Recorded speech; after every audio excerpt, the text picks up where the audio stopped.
দিবে বাড়ি, তখন মাক্কু বাবুর্চি বাড়ি খেতে পারবে না। মামা সব কাজে ধরে নিয়ে আসছো তুমি? জি আমাদেরকে ধরে নিয়ে আসছে, কিন্তু আমাদের রিকোয়েস্ট করে ইনভাইট করে হাতে বের করে নিয়ে আসছে। করলার স্যুপ খাওয়াইতে হবে, ম্যাডামের মাথা গরম, পেটের সমস্যা, এই জন্য সবসময় খিটখিটা মেজাজ। আপনার করলা স্যুপ আপনি খান। যত তুমি যে আমার বিয়েটা ফাইজামি শুরু করছো নাকি আমি বুঝলাম না তো, একটু ফাইজামি। প্রেশার হাই, রিপোর্ট পাস তো মারা গেছে। টেম্পার নাই, হবে না।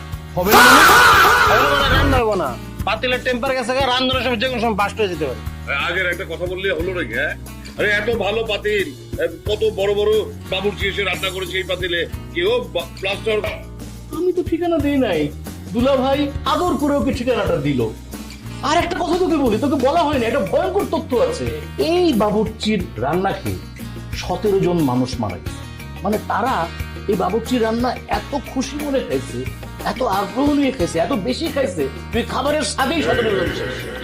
ওয়াল্লাহ গো কি সাংঘাতিক। তো মিশরের জনপ্রিয় খাবারের নাম হচ্ছে তামিয়া।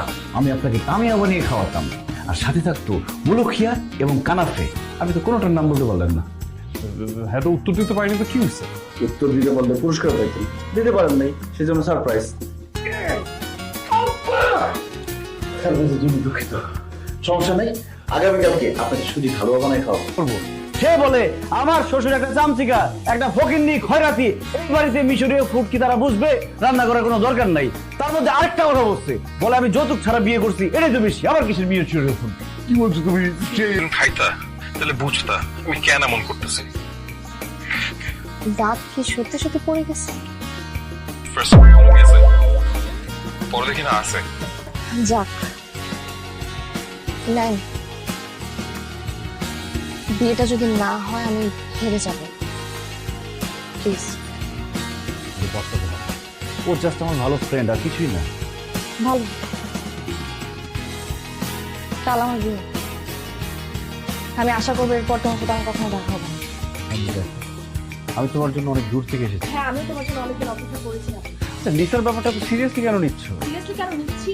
সিরিয়াসলি নাও হয়ে আর অস্ট্রেলিয়ার 2টা রেস্টুরেন্ট, মালয়েশিয়ার 3টা, ইন্ডিয়ারও 2টা খুলবো। আপনার মেয়েরা শুধুমাত্র ভালোবাসা থেকে বাংলাদেশে আসছে, নাহলে সে জীবনেও আসতো না। এই কথা আমাকে আগে বলিস নি কেন? আমার না, আমি কেমনে কম ভাই 45 নম্বর সিগন্যাল। সাবধানে। আমার সাইরে দেন, আমার কোনো দোষ নাই। ফেললাম। বিয়ে করার জন্য এত দূর থেকে এসেছি, বিয়ে না করে ফিরে যাবো? তো এখন কি করবা? এখন তোমাদের বাসায় যাবো। বাসায় যাবো মানে? বাসায় যাবো, তোমার বাবাকে সরি বলবো, তোমার বাবার কাছে তোমার হাত